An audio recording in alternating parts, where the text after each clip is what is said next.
कोल्हापूरचा पठ्ठ्या स्वप्नील कुसाळेची पॅरिस ऑलिम्पिकमध्ये ऐतिहासिक कामगिरी 50 मीटर रायफल 3 पोझिशनमध्ये जिंकलं कांस्य पदक।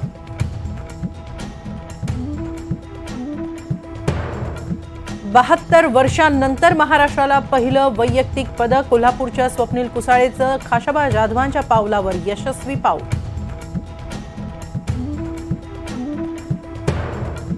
सरकारच्या चांगल्या कामामुळे विरोधकांना पोटदुखी, मुख्यमंत्र्यांची विरोधकांना कोपरखळी।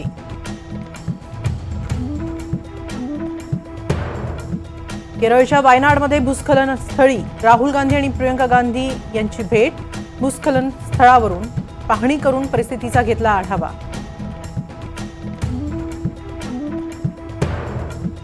अकोल्यातील हल्ल्याप्रकरणी कर्णबाळा दुनबळेंनी घेतली राज ठाकरेंची भेट। तोडफोडीतील व्हिडिओत मी नाही, कर्णबाळा दुनबळेंचं स्पष्टीकरण।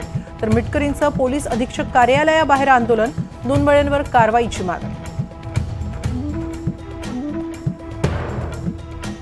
आगामी विधानसभा निवडणूक ठाकरे गट मशाल चिन्हावरच लढणार। मशालशी साधर्म्य असलेलं चिन्ह वगळण्याची ठाकरे गटाची निवडणूक आयोगाकडे पत्राद्वारे विनंती।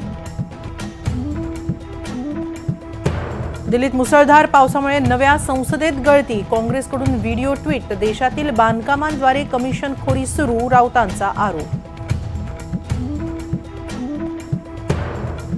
अनुसूचित जाती आणि जमातींच्या आरक्षणामध्ये वर्गवारी करण्यास सुप्रीम कोर्टाची मंजुरी, 7 न्यायमूर्तींच्या खंडपीठाचा निर्णय।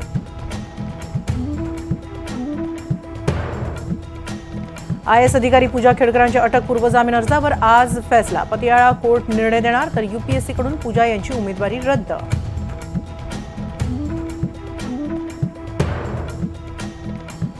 केरळच्या वायनाडमध्ये माती चिखलात जीव शोधण्याचे प्रयत्न सुरू। आतापर्यंत 200हून अधिक जणांचा मृत्यू भूस्खलन भागात। NDTV मराठीचा ग्राउंड रिपोर्ट।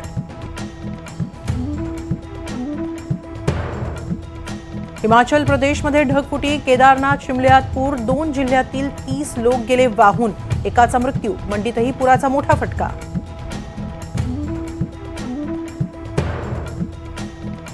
उरणमधील यशश्री शिंदेच्या मागे आरोपी दाऊद शेखनं लग्नासाठी लावला होता तगादा। खासगी फोटो व्हायरल करण्याची धमकी देत भेटायला बोलावल्याचंही समोर।